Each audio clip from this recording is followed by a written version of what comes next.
Hello everyone. Welcome again in economics class. In today's class we will continue our last topic, that is census and sample method. In previous video we have covered the meaning of census and sample and what are the suitability and what is the merits and demerits. यानी हमने last video में क्या किया था बेटा कि हमारे data collection के दो मेजर मेथड हैं, that is census and sample. ठीक है, सेंसस मेथड का मतलब क्या है, when you collect the data from each and every जो यूनिट, तो वो हमारा सेंसस मेथड है बेटा, जहाँ हम हर जगह डायरेक्टली यानी पर्सनली जाके हम डाटा कलेक्ट करते हैं, दैट इज को सेंसस. सैंपल में हम क्या करते हैं, टोटल पॉपुलेशन में से, होल डाटा में से we select only few units to study and make conclusion for whole data. This is called sample methods. ठीक है, in today's video we covered the, हम क्या करेंगे बेटा, we will covered methods of sampling. देखो census का तो कोई मेथड का मतलब एक सिंगल मेथड है, you have to go to each informant, यानी जिसके पास भी आप इंफॉर्मेशन आपको, फॉर एग्ज़ाम्पल अगर 2000 यूनिट की स्टडी आपको करनी होता है तो 2000 यूनिट के पास आप पर्सनली जाएंगे और वहाँ से इंफॉर्मेशन कलेक्ट करेंगे. This is called census. But in sample method तो इसलिए इसमें कोई अलग से मेथड है ही नहीं, this is only a single method, एक ही मेथड है. But in sample method there are few techniques which are using to, इन किस चीज़ में यूज़ करते हैं बेटा, इन सैम्पलिंग सर्वे. यानी when you go through sampling survey for information then these are the techniques which can you use. यानी ये आपकी टेक्निक्स है बेटा जिनको हम सैम्पलिंग सर्वे में यूज़ कर सकते हैं. इन दोनों में से, सेंसस और सैंपल में से बेटा जो सैंपल मेथड है ये एक साइंटिफिक मेथड है जिसको आज की लाइफ में बहुत पॉपुलर भी कह सकते हैं, क्योंकि हम business, non business activities and आप अकाउंटिंग में everywhere you can easily see in this method for applying. तो आज हम इन टेक्निक्स के बारे में जानेंगे, what are the major techniques of sampling. यानी सैम्पलिंग की कौन सी टेक्निक्स हैं बेटा आपस, यानी ये क्या है बेटा, यानी डिफरेंट मेथड्स ऑफ सैम्पल्स, यानी सैम्पल लेने के अलग अलग मेथड्स हैं. सबसे पहले जो मेथड ऑफ सैम्पलिंग है बेटा वो टू कैटेगरीज में है. कौन सी two categories, these two categories, random sampling and non random sampling. Random sampling का मतलब क्या है, रैंडम सैम्पलिंग का मतलब है, random sampling refers to those techniques, यानी उन टेक्निक्स को बोला जाता है बेटा जिसमें each and every unit are having equal chance. यानी मैं इट मीन्स क्या है बता कि आप in random sampling method each and every units, यानी सैम्पल पॉपुलेशन के अंदर जितनी भी यूनिट्स है, जितनी भी रिप्रेजेंटेटिव है, every representative give equal chance, यानी उनको सेलेक्ट होने का इक्वल चांस मिलता है. जब तक सिलेक्शन नहीं होती everyone are waiting for selection, तो उसे क्या बोलते हैं बेटा, random sampling. Non random sampling का मतलब क्या है, in those technique which are not having equal chance for selecting, जिसके पास इक्वल चांस यानी not equal chance of selecting, यानी सिलेक्शन के इक्वल चांस जिसके नहीं है वो हमारी होती है not random sampling method. Further when we divide into categories then random sampling divide into, यानी ये रैंडम सैम्पलिंग के क्या बेटा मेथड्स हैं. ये मेथड्स, ये तो हमारे सिर्फ एग्जांपल्स हैं, सोच लीजिए एक तरीके के. यानी रैंडम सैम्पलिंग के दो ही मेथड हैं, कौन से, लॉटरी मेथड्स एंड टेबल, यानी ये टू एग्जांपल्स हैं बेटा. लॉटरी मेथड, आप लोगों ने सभी ने लॉटरी वगैरह का नाम सुना होगा, चलो रियल में नहीं, अपने आसपास नहीं तो मूवीज़ एंड आप उसमें सुनते हैं डिफरेंट टाइम पे. लेकिन आपके इसमें सैम्पलिंग के एग्जांपल्स कैसे ले सकते हैं. लॉटरी में क्या करते हैं बेटा, make a slip. For example आपकी क्लास में 30 स्टूडेंट्स हैं, I have to select 5 students. मैंने क्या किया, 30 के 30 बच्चों के नेम एक स्लिप पे राइट किए and put into a bowl, यानी एक बाउल में रख दिए बेटा. एंड देन किसी भी एक, मतलब आप फॉर एग्जांपल हो सकता है आपके किसी क्लास में से किसी अपने स्टूडेंट्स को या बाहर से मैं किसी भी टीचर को उससे कह दिया भाई इसमें से कोई भी 5 slips you have to adopt, यानी आपको कितनी आपको पिक करनी है 5 स्लिप। तो इस मेथड को हम क्या बोलते हैं बेटा, लॉटरी।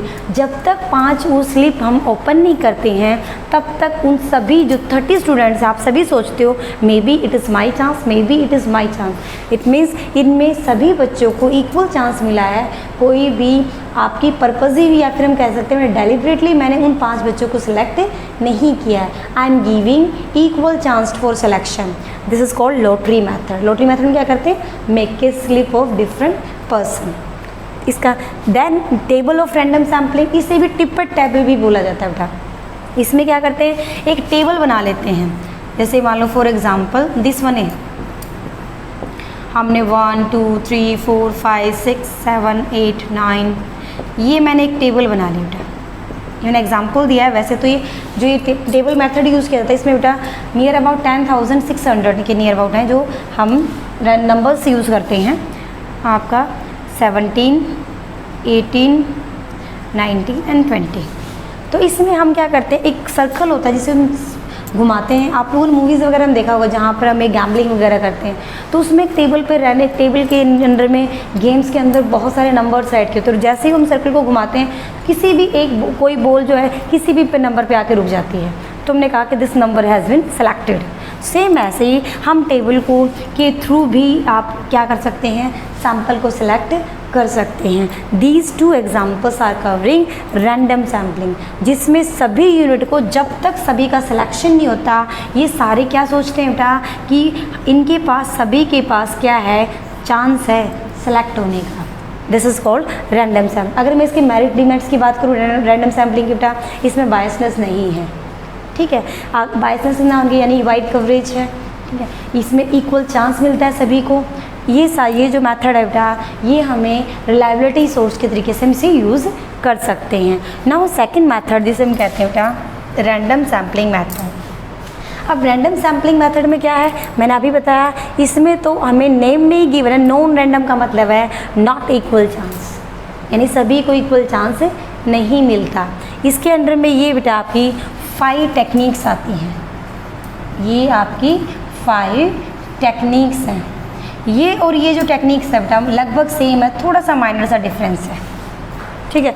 1 बाय 1 लेके चलते हैं। सबसे पहले पर्पजिव टेक्निक्स, यानी purposive sampling techniques. Non random का एग्जांपल है बेटा पर्पजिव में, देखो नेम जो ये पर्पजिव का मतलब क्या है, उद्देश्य। इस टेक्निक में हम क्या करते हैं बेटा अपने पर्पस के अकॉर्डिंग डाटा सेलेक्ट करते हैं। For example in your sports on your sports day या फिर एनुअल जो आपका डे होता है बेटा उसके अकॉर्डिंग हम अलग अलग स्टूडेंट्स को सिलेक्ट करते हैं। अगर एनुअल फंक्शंस के अकॉर्डिंग मुझे डांस के लिए चाहिए तो मैं सोचती हूँ कि क्लास में जो बच्चे डांस में अच्छे हैं मैं क्या करती हूँ, I select those students those are goods in dance. इसके अलावा अगर स्पोर्ट्स डे के लिए अकॉर्डिंग मुझे अपने हाउस में बच्चों को आगे किसी रिले रेस भी आगे सेंड करना है बेटा, तो मैं क्या करती हूँ जिसकी जो रेस में ज़्यादा अच्छा है बेटा उनको मैं सेलेक्ट कर लेती हूँ। यानी the students are match with my purpose, उद्देश्य से यानी ऑब्जेक्टिव से मैच है, मैं उन बच्चों को सिलेक्ट करती हूँ। This is called purposive techniques, यानी अकॉर्डिंग टू द इन्वेस्टिगेटर, यानी इन्वेस्टिगेटर पर्पज़ मैच के अकॉर्डिंग हम सैम्पल सेलेक्ट करते हैं बेटा, उसे कहते हैं पर्पजिव सैम्पलिंग। ओके यानी पर्पस सैम्पलिंग का मतलब दोबारा रिपीट करिए बेटा, आपका मीन क्या है कि इन्वेस्टिगेटर के पर्पस के अकॉर्डिंग जब डाटा सेलेक्ट करते हैं वो पर्पजिव टेक्निक्स के अंदर है। आप इसमें एग्जांपल्स के लिए और टॉपिक को लर्न करने के लिए एनुअल फंक्शन या स्पोर्ट्स डे का एग्जाम्पल याद कर सकते हैं। ओके नाउ स्ट्रैटाफाइड और क्वोटा सैम्पलिंग, मैंने कहा लगभग सेम है दोनों। इसका मीनिंग क्या है, स्ट्राटा मीन्स जो वर्ड होता है ना बेटा स्ट्राटा, इसका मतलब होता है ग्रुप। पहले हम पूरी पॉपुलेशन को, इसमें क्या करते हैं बेटा पूरी पॉपुलेशन को अकॉर्डिंग टू देयर कैरेक्टरिस्टिक्स हम उसको डिफरेंट ग्रुप में डिवाइड कर लेते हैं। जैसे आपकी क्लास में है, अगर मुझे बच्चों को किसी क्विज़ में या किसी कॉम्पिटिशन्स में भेजना है तो कई बच्चे इंग्लिश में अच्छे हैं, कई बच्चे हिंदी में अच्छे हैं, कई बच्चे मैथ्स में अच्छे हैं, कई बच्चे एसएस में अच्छे हैं, तो अकॉर्डिंग टू द कैरेक्टरिस्टिक मैंने क्या किया डिफरेंट ग्रुप्स बना लिए बच्चों के। उसके बाद मैं अलग अलग ग्रुप से जो मेरी रिक्वायरमेंट होगी उसके साथ में सेलेक्ट कर सकती हूँ। इसमें और इसमें डाटा कोटा सैम्पलिंग में भी हम क्या करते हैं बेटा हम पॉपुलेशन को अलग अलग ग्रुप में डिवाइड करते हैं। लेकिन इसके अंदर कोटा सैम्पलिंग में कोटा मीन्स होता है एक फिक्स अमाउंट कि ईच ग्रुप से मुझे 2 लेने ही लेने हैं। ये मैंने एक रिजर्व कर लिया, कोटा बना दिया कि ये जो मैंने कैरेक्टरिस्टिक के बेस पे अलग अलग ग्रुप्स बनाए। फॉर एग्जांपल +1 क्लास में से मुझे 6 स्टूडेंट्स चाहिए, तो पहले से सेट है भी 2 मुझे आर्ट्स से लेने, 2 मुझे कॉमर्स से लेने, 2 मुझे साइंस से लेने हैं। तो मैंने टोटल पहले से मैंने क्या किया था, fix of sample from each group. ये मेरा कोटा सैम्पलिंग का मेथड है। दोनों ही मेथड में बेटा हम पहले पॉपुलेशन को यानी जो हमारे इन्वेस्टिगेशन एरिया को अलग अलग ग्रुप्स में अकॉर्डिंग टू द कैरेक्टरिस्टिक्स हम पहले उनको डिवाइड करते हैं। After division we select the sample from each group. इसमें हमारा जो सिलेक्शन ऑफ सैम्पल होता है it is not fix, we can try to cover each and every type of population, but in this method it is fix of sample कि how many terms are selected from each group. This is only a difference. Now third जो system method है बेटा वो कौन सा, systematic. Systematic का मतलब ही क्या, सिस्टम वाइज हम ट्राई करते हैं भी कम बायसनेस हो, कम भेदभाव हो। इसलिए पहले हम पॉपुलेशन को क्या कर लेते बेटा, एक नंबर में, एक क्रोनोलॉजिकल ऑर्डर में, चाहे वो असेंडिंग या डिसेंडिंग ऑर्डर में लगा लेंगे और उसके अकॉर्डिंग फॉर सबसे पहला मान लो एग्जाम्पल के लिए मेरे पास 100 पॉपुलेशन है। ये जो वर्ड में बार बार यूज़ कर रही हूँ बेटा पॉपुलेशन, आप लोगों को मैंने बताया था इन सैम्पल में आपका जो पॉपुलेशन का मतलब क्या है बेटा, पॉपुलेशन का मतलब है टोटल यूनिट ऑफ स्टडी। मान लो आप मुझे किसी को अपने स्कूल के बच्चों के ऊपर स्टडी करनी है बेटा, तो हमारी जो स्ट्रेंथ है 1400 मान लो आपकी स्कूल की स्ट्रेंथ है बेटा, दिस इज़ कॉल्ड पॉपुलेशन। अगर आपको अपनी लोकेलिटी की स्टडी करनी है बेटा, आपके आसपास के जो लोग पूरे यानी जो आपकी जो जैसे आपके से कोई जगह का नाम है जर्मन जगह स्टेट में है यानी कोई भी एक लोकेलिटी है, मैं एग्जांपल ले लीजिए, उसमें से 1000 लोग रहते हैं आपके आसपास, तो मुझे 1000 पर्सन की स्टडी करनी है, 1000 पॉपुलेशन है। तो जितने डाटा को आपको स्टडी करना है उस पूरे डाटा को हम क्या वर्ड यूज़ करते हैं बेटा, पॉपुलेशन। ये कहता है सिस्टमैटिकल में हम पहले पॉपुलेशन को एक सिस्टमाइज अरेंज कर लेते हैं। फॉर एग्जांपल मैंने पूरी पॉपुलेशन को 100 यूनिट स्टडी करनी है और मुझे इसमें से सिर्फ 10 जो डाटा है बेटा वो सिलेक्ट करना है। ये मेरा सैम्पल साइज़ है, ये मेरा क्या है, सैम्पल साइज़। तो इसमें पहले मैं पॉपुलेशन को सभी पूरी 100 को एक रोल नंबर तरीके से मैंने क्या बताया, नंबर दे दिया 6, 7, 8, 9, 10, 11 सो एंड जिस तरीके से। अब मुझे पता है 100 में से 10 सेलेक्ट करने हैं, तो मैं क्या करूँगी बेटा, 100 को 10 से अगर मैं डिवाइड कर दूँगी तो मैं कहती हूँ 10th टर्म की सिलेक्शन मेरे लिए एक सिस्टमेटिकल भी है। तो मैं पहले फर्स्ट को, फिर 10 को, फिर 20 को, फिर 30th को, यानी after every 10th number I select a sample. तो इसे क्या बोलेंगे बेटा, सिस्टमेटिकली, यानी first of all arranging the data into a system and then select nth number, यानी आप नंबर निकाल लीजिए। कैसे निकालते हैं नंबर, जैसे मैंने 100 में 10 कैसे निकाला, फॉर एग्जांपल 1500 आपकी पॉपुलेशन है, मुझे इसमें से 50 सैंपल लेने हैं, तो 50 से इसे डिवाइड कर देंगे, तो इसका मतलब हर 30 पॉपुलेशन में यानी हर 30th नंबर जो है हमारे लिए सैंपल रहेगा। तो इस तरीके से हम लोग सिस्टमेटिकल में काम करते हैं। लास्ट मेथड जैसे कन्वीनियंस, ये सबसे ईजी मेथड है जो कहते हैं नो कोई भी फॉर्मेलिटीज़ नहीं, ठीक है। इस मेथड में हम क्या करते हैं बेटा, आपका इस मेथड के अंदर कन्वीनियंस इन्वेस्टिगेटर की कन्वीनियंस के अकॉर्डिंग मुझे जो इजी लगा, मुझे सर ने नीचे से कहा 2 बच्चों को किसी को सेंड कर दो, क्लास में आए जो मुझे लगता है भी अच्छे से मुझे जाके नीचे अपनी बात को कह भी सकता है और उनकी बात मुझे आगे बताया। मैंने उन बच्चों को कहा कल्पना जाओ नीचे जाइए और आपको सर ने जो भी काम दे उसको करके आप कंप्लीट बाद में क्लास में आ जाइए। यानी मुझे जो कन्वीनियंट लगा, जो मुझे जजमेंट के यानी जो जज है, जो इन्वेस्टिगेटर है, उसको सबसे ज़्यादा जो ईजी वे लगता है बेटा, select sample is called convenient method. Convenience का मतलब इन्वेस्टिगेटर के अकॉर्डिंग ईजी टू ईजी जो मेथड होता है बेटा उसे कन्वीनियंट मेथड कहते हैं। यानी एक बार दोबारा बता रही हूँ बेटा आपको, ये सारी हमने जो आज टॉपिक किया वो क्या है, सैम्पलिंग मैथड्स। सैम्पलिंग मेथड का है मतलब क्या है, एक बार दोबारा से कुछ वर्ड से ध्यान से किए। हम क्या कर रहे हैं चैप्टर में, हम कर रहे हैं बेटा जब हम स्टडी करते हैं प्राइमरी डाटा की तो उस डाटा की इन्वेस्टिगेशन के 2 मेथड्स होते हैं, सेंसस एंड सैम्पल। इनका मीनिंग आपने कर लिया।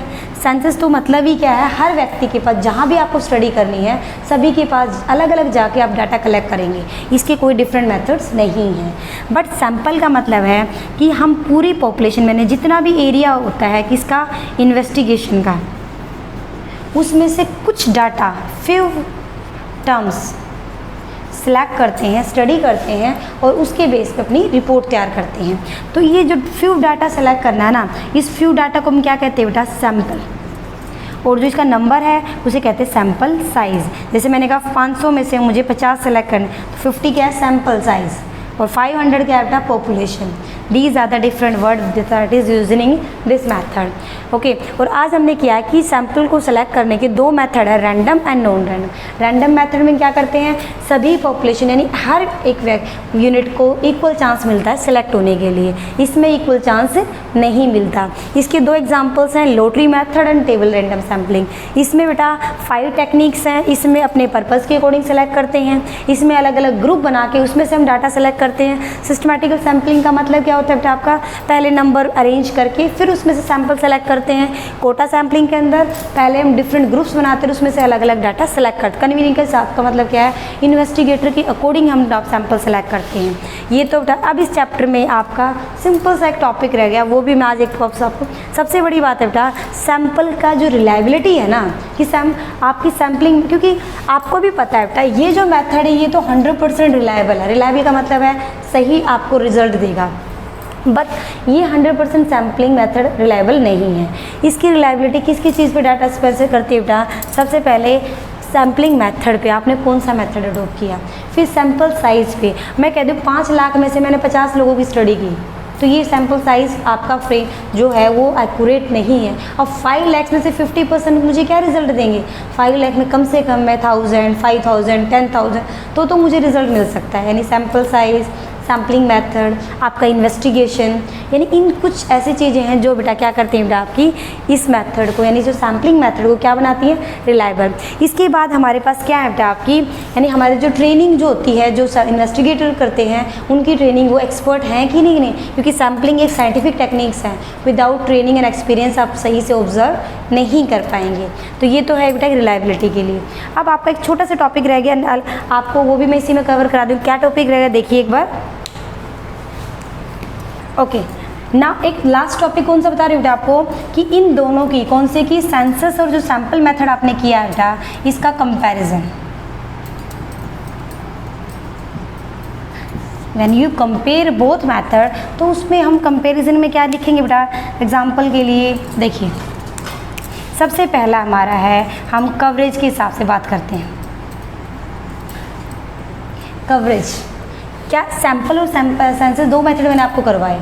आप मुझे बताइए कौन सा जो मेथड है वो कौन वाइड कवरेज कर सकता है बेटा, सैंपल मेथड, क्योंकि सेंसस में तो प्राइमरी डाटा की तरह हमें each and every data has to be studied.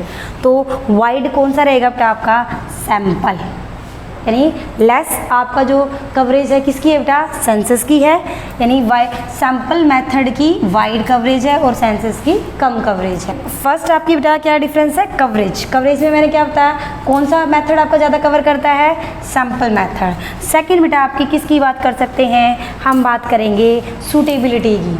किसकी बात करेंगे, यानी कौन सा मेथड कहाँ सूट, जहाँ ज़्यादा एरिया बड़ा है बेटा, जहाँ एक्यूरेट वैल्यू चाहिए, जहाँ ज़्यादा एरिया कवर, वो आपका ये लार्ज एरिया में कौन सा सूट करेगा बेटा, सैंपल, और स्मॉल एरिया में कौन सा सूट करेगा बेटा, सेंसस। ओके, थर्ड हम करते हैं बेटा एक्यूरेट। अच्छा, आप दोनों आपने कर लिए, किस में ज़्यादा एक्यूरेट वैल्यू मिलती है बेटा, सेंसस मेथड में, क्योंकि सेंसस में सारी स्टडी होगी। तो एक्यूरेट मेथड कौन सा है, दिस इज एक्यूरेट मेथड, और इसमें लेस एक्यूरेसी है बेटा। यानी एक्यूरेसी का मतलब होता है जिसमें इंफॉर्मेशन एग्जैक्ट मिलेगी। इसमें हम थोड़ा स्टडी करते हैं और उसके बेस पे पूरी पॉपुलेशन का ना आप कंक्लूजन निकालते हो, इसलिए ज़्यादा रिलायबल नहीं है। आफ्टर एक्यूरेसी इसका हम बात करते हैं किस चीज़ की बेटा, कॉस्ट की। कॉस्ट वाइज कौन सा ज़्यादा कॉस्टली पड़ेगा, सेंसस ज़्यादा कॉस्टली रहेगा और ये हमारा कम कॉस्टली यानी लेस कॉस्ट। क्योंकि आपका कुछ ही स्टडी करनी है आपको। देन आप बात करेंगे बेटा किसकी, हम बस कहते हैं टाइम की। टाइम किस में ज़्यादा, जैसे कॉस्ट भी ज़्यादा इसमें लगेगी, टाइम भी इसमें ज़्यादा लगेगा, यानी ये कॉस्टली भी है और टाइम कंज्यूमिंग भी है, ठीक है। इसके बाद हम बात करेंगे किस चीज़ की बेटा, आपका nature of item. Nature of item में इसमें डिफरेंट नेचर जितने भी कैरेक्टरिस्टिक है बेटा पॉपुलेशन की कवर कर सकते हैं, इसमें पॉसिबल नहीं है। एंड देन लास्ट वन हम कह सकते हैं बेटा, जो लास्ट पॉइंट है, जो इम्पोर्टेंट पॉइंट है, वेरिफिकेशन। वेरिफिकेशन का मतलब क्या है, जब अगर मुझे वेरीफाई करना डाटा तो सेंसस डैम में आपका पॉसिबल नहीं है, सेंसस मेथड में वेरिफिकेशन पॉसिबल है। ओके बेटा, now your chapter has covered, make your notes and if any doubt then send to me. यानी हमने सारे तो मैथ कर लिए, टेक्निक्स यूज़ कर लिए बेटा, what are the different techniques of random and non random, and उसके बाद दोनों आपके मेथड के हमने कंपैरिजन भी कर लिया। Now come make your notes.